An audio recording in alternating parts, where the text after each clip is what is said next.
نبی پاک صلی اللہ علیہ وسلم نے فرمایا مسلمان ایک جسد واحد کی طرح، ایک جسم کی طرح، ایک حصہ تکلیف میں ہو تو دوسرا اس کی درد محسوس کرتا ہے۔ انسان کے وجود کے اندر سب سے قیمتی اس کا دماغ ہوتا ہے، اسی سے سوچتا ہے، اسی سے وہ عمل کرتا ہے، اسی سے منصوبہ بندی کرتا ہے، اسی سے وہ مومن ہوتا ہے، اسی سے معاذ اللہ کافر ہوتا ہے۔ اور وجود کے اندر جس کو درجے کے لحاظ سے بولنے میں بعض اوقات کم درجہ سمجھا جاتا ہے وہ پیر ہوتے ہیں۔ اور تو میری ٹھوکر کے بھی قابل نہیں، میں تجھے جوتے کی نوک پہ، پیر کی نوک پہ بھی نہیں سمجھتا۔ ہم یہ کہتے ہیں محاورتاً کہ تو پیروں کے قابل بھی نہیں، یعنی سب سے اعلیٰ درجہ دماغ کو دیا، دل کو دیا، اور سب سے ہلکا درجہ پاؤں کو دیا۔ لیکن مجھے بتلائیے گا، اگر کبھی پاؤں کی سب سے چھوٹی انگلی چھنگلیا چیچی اس پہ اگر کبھی زخم لگ جائے تو جسم کا سب سے اعلیٰ حصہ دماغ ہے، دماغ نے کبھی یہ کہا ہے کہ چھوڑو یہ تو سب سے نچلا درجہ ہے، نہیں جانا ڈاکٹر کے پاس، اتنا ٹائم کہاں ہے، رہنے دو، چھوٹی سی تو انگلی ہے، خیر ہے؟ ایسا کبھی ہوا ہے؟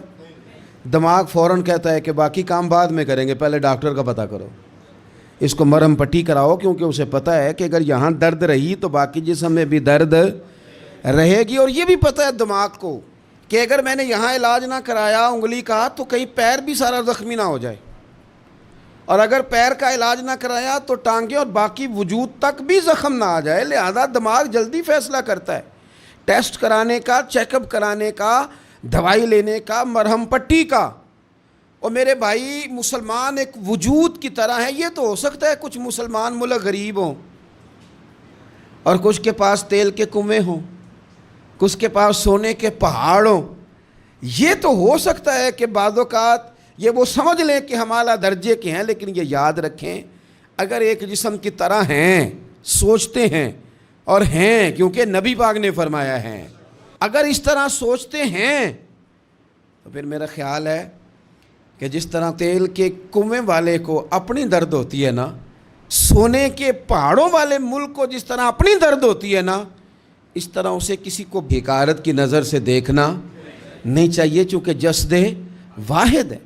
اور جسد واحد میں اگر کوئی درجہ بڑا بھی رکھتا ہو کہ جناب ہمارے پاس ایک بڑی جگہ ہے، متبرک جگہ ہے، ہم بڑے ہیں، تو آپ بڑے ہیں، لیکن بڑا دماغ ہی یہ فیصلہ کرتا ہے کہ بھائی وہ چھوٹا سا پیر کا حصہ زخمی ہے، جلدی کرو، علاج کراؤ۔ لیکن بڑے دماغ والا کہے کہ میرا گھر تو محفوظ ہے، اس کا مطلب ہے بڑے دماغ والے نے یا تو سوچنا بند کر دیا ہے، یا وہ خود غرض ہو گیا ہے، یا لالچی ہو گیا ہے، یا پھر وہ یہ ماننے کو تیار نہیں۔ میں حدیث پاک کا ترجمہ کر رہا ہوں، میں تو حدیث پاک بیان کر کے مثال دے رہا ہوں، اب مجھے حدیث کا ترجمہ تو کرنے دینا بھائی، حضور کے فرمان پر تو بات کرنے دو نا بھائی۔ یا تو اس نے اس حدیث کو سمجھا نہیں، اور اگر سمجھ لیا ہے تو پھر یہ کیسے ہو گیا کہ فلسطین کی بیٹیاں روتی رہ گئیں اور تو رویا ہی نہیں؟ اگر تو جسد واحد تھا تو جس طرح تیری بیٹی روئے تو روتا ہے، اس طرح تجھے فلسطین کی بیٹی کے رونے پر بھی رونا چاہیے تھا، پھر تجھے فلسطین کی بہن کے رونے پر بھی رونا چاہیے تھا۔ یہ کیا بات ہوئی؟ ہم نے نا کسی کو چھوٹا سمجھا، کسی کو حقیر سمجھا۔ اور بھئی یہ تیرا خیال ہے کہ فلانا فلاں ہے اور فلانا فلاں ہے۔ اقبال کہتے ہیں اپنی ملت پر قیاس اقوام مغرب سے نہ کر، خاص ہے ترکیب میں قوم رسول ہاشمی، تو نبی پاک کی قوم ہے۔ بحثیت مسلمان سوچے مسلمان۔ کسی نے پوچھا تھا حضرت سلمان فارسی سے نام کیا ہے، فرمانے لگے میرا نام اسلام ہے۔ کہا آپ کے والد کا نام؟ فرمایا اسلام۔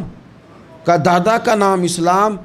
آپ فرمانے لگے تو کتنے کو سوال پوچھے گا، میں کتنے کو جواب دوں گا؟ سلمان کا ہر چیز ہی محمد مصطفیٰ کا دین ہے، میرا سارا کچھ میرے نبی پاک کا دین ہے، شروع بھی یہی ہے، اختتام بھی یہی ہے، یہی میرا سارا کچھ ہے۔ داستان حسن جب پھیلی تو لامحدود تھی، اور جب سمٹی ہے تو آقا بس تیرا نام ہو کے رہ گئی۔